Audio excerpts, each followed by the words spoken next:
Daytona 500 on Fox is brought to you by Budweiser. The best things in life are the things that are true. Budweiser. 57 laps complete this time by, and look at this pack.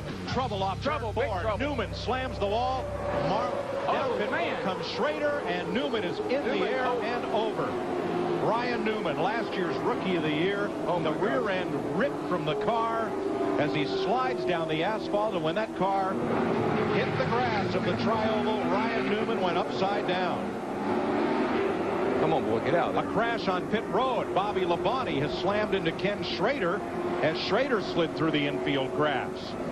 And the problem was Schrader was already wrecked. They come down pit road, and I don't think Schrader could control his car. Ryan's moving in the car.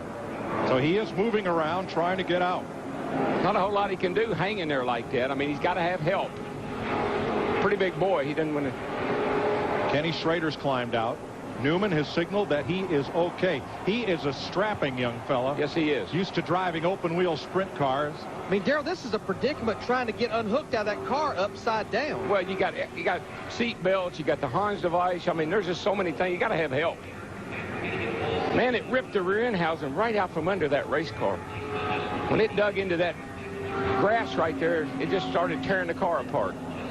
Ryan Newman, USAC Silver Crown champ and Purdue University engineering graduate. He's going to climb out of that car with help, and here Bobby Labonte and Ken Schrader. I think Schrader was in the grass, and he was going down through here, and I think his car must have gotten out of control, and Bobby Labonte was coming along, and he just slid over in front of him. All right, you're looking down at Labonte's crew, looking to see if they have so much damage that they can't get back into the race.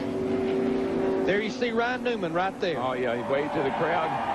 All right, buddy. What a ride. Second caution flag of the day. Newman's car got tipped into the outside wall and then slid through the infield. And when it got to the grass, it got airborne. Let's watch her here and see what happens. Oh, Kenny Schrader got out of control, got into him. Oh, that's what happened, Mike. His right rear tire came off. Car goes airborne, then when it hits the ground, it digs in and just rips it apart. Let me tell you, the way these cars are inside, he's like he's in a capsule in there. And so these cars, they've done such an incredibly good job with the safety and protecting the driver in these cars. Look at that thing lift up, Larry. Just takes off like an airplane. That's 3,400 pounds, folks, just lifting up in the air like a feather. And the right rear wheel digs into the dirt and tears the whole rear end loose from the car. Yeah, if the tire hadn't come off of the wheel, it probably wouldn't have turned over like that. But once the tire came off, and it dug in and flipped it. Now, when Schrader's car was heading down pit road, he was basically a passenger because the front end of his car had been heavily damaged. And I think that's what happened at the end of pit road. He just couldn't control his car. Yeah, here they come. Here comes Schrader. You can see the whole right side. Well, back there, his right side's all torn. Of course, he got into the wall. The best news, driver number 12, Ryan Newman, climbed out of that car unhurt. Look at that Dale Jarrett's car. Wow. What a sight to see out your windshield. I'll tell you what, I've seen Ricky Rudd flip here. I've seen Rusty Wallace flip here. I've seen Richie Petty flip here. Dale Earnhardt flip here. I've flipped here. We've all walked away. It's been quite amazing how they've got these cars designed. That's a testimony to what NASCAR's done for the safety of these cars. That's why when they tell you to fix something or change something, you don't hesitate. You do it. Kenny Schrader and Bobby Labonte's crew are trying to see if they can get back in this race.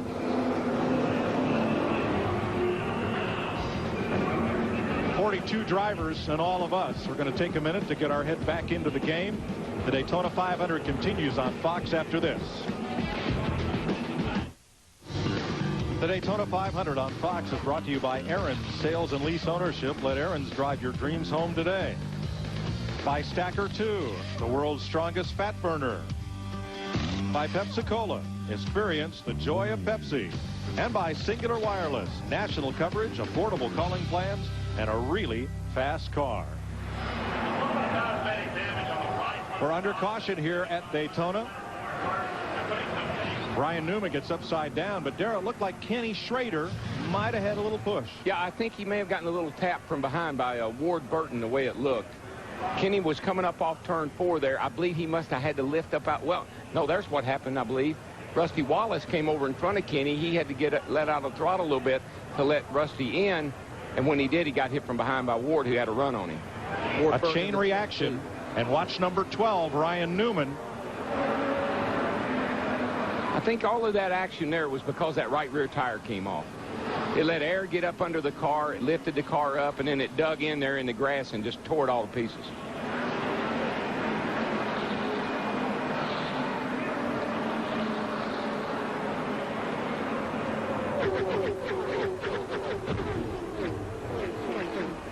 That kind of puts it in perspective. Ken Schrader's gone behind the wall. Let's go to Chris Myers with the Visa Race Break. And we come to you from the Hollywood Hotel just above the Victory Lane. This is a Visa Race Break. We've had 4 different leaders. Second caution, and it was on lap 57. You saw Ryan Newman able to walk away from that accident, a 3-car accident, and has been taken to the care center. We'll give you an update. Appeared to be okay. Dale Earnhardt Jr., your leader, and some raindrops apparently falling in the area. But let's get out to the cutaway car, and Jeff Hammond will explain how Ryan Newman was able to survive because of the way that the car has put together that wild, spectacular crash. Jeff? That's right, Chris. Right now, let's take a look at what NASCAR has made. A lot of these cars have got to be like this because of safety issues. First and foremost, the window net that keeps your arms and your head from getting outside the car. And you look inside here, you see a lot of material as far as the roll cage structure. This halo bar that goes around the driver's head, there's a bar right beside his head that kind of protects it right here in the center, as well as this special seat that everybody's gone to keep your head protected while it's bouncing around. When that car is flipping upside down, think about Ryan's head sitting in here. Instead of just flopping right to left, it's actually being secured inside this really massive headrest, as well as these 6-point system as far as the restraints are concerned that hold him in this place. As far as the seat is, he's got to be held really tight inside that capsule that Darrell is talking about. This is the driver capsule. It's got to be built really, really strong in the event of an accident, just like we just seen. And you can see how well it held up. Now, one thing that you saw, this is the rear end housing underneath our cutaway car. It's intact. You can see the spring over here, the truck arm. But what happened when the wheel got ripped loose, or the tire got ripped off, the wheel dug in and it ripped. Let's look over here at the cutaway housing. It ripped the entire housing from underneath this race car. It literally ripped the springs. You saw the springs flying out and through there. This whole entire housing was ripped completely from this race car. That's how violent an accident it was. But you saw Ryan Newman be able to walk away because of NASCAR safety features. Chris? Thank you very much. Jeff Hammond of the Ford cutaway car below the Hollywood Hotel. And many, of course, remember this is the track where Dale Earnhardt lost his life. But since that time, a number of safety improvements for the sport, and evidenced by Ryan Newman's car and him being able to walk away. Let's go back upstairs now, and Mike Joy.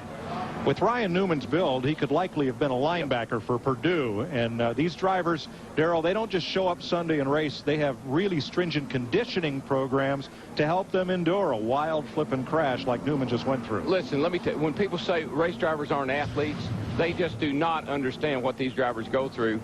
On Sunday, watch, here's Ward. He tips, gets in the left rear of Kenny Schrader. Schrader then goes over to the right, hits the wall. Now here comes the car hard. That's hard impact right there already. See that opening right there? That's probably what ripped the rear end out from underneath that race car. Exactly. It ripped the tire off of it. Yeah. Ripped the tire off the rear end. Yeah. But Mike, I just want to tell you, these guys work out hard and heavy 3 days a week. They run. Their stamina is great. They are physically fit. They watch what they eat. They train hard to be able to tolerate these kinds of conditions.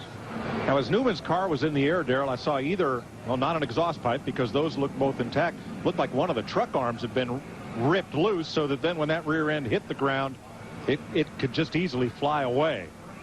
I mean, again, this is coming off turn 4. You're going to see Ward Burton in the 22 get into Kenny Schrader, the 49, gets into the side of Ryan Newman in the 12. And right here, this is what we were talking about. He's bouncing down the wall. There's an opening, and that's what ripped the tire off of it. But I'm going to tell you the thing that amazed me as I looked at that last replay. Jeff Hammond was showing the rear end housing, the trailing arms underneath that thing. Those are like steel I-beams, and they were almost bent double. That's just how violent that was. There you see those two trailing arms just flopping underneath there that holds the rear end in place. And the cars really and truly, folks, when you see the car coming apart like that, that's good news. That's dissipating energy. As that car flies apart, it's slowing itself down. and it's not stopping suddenly and hurting the driver. Rain begins to fall here at the Daytona International Speedway. This storm system has been moving across Florida all morning. It was expected to come in here sometime this afternoon. Here are the various scenarios. Hopefully we can get this race completed during this afternoon, get the track dry and get back to racing. If not, the track is lit for night racing. We've not completed 100 laps, which would be halfway and make this race official.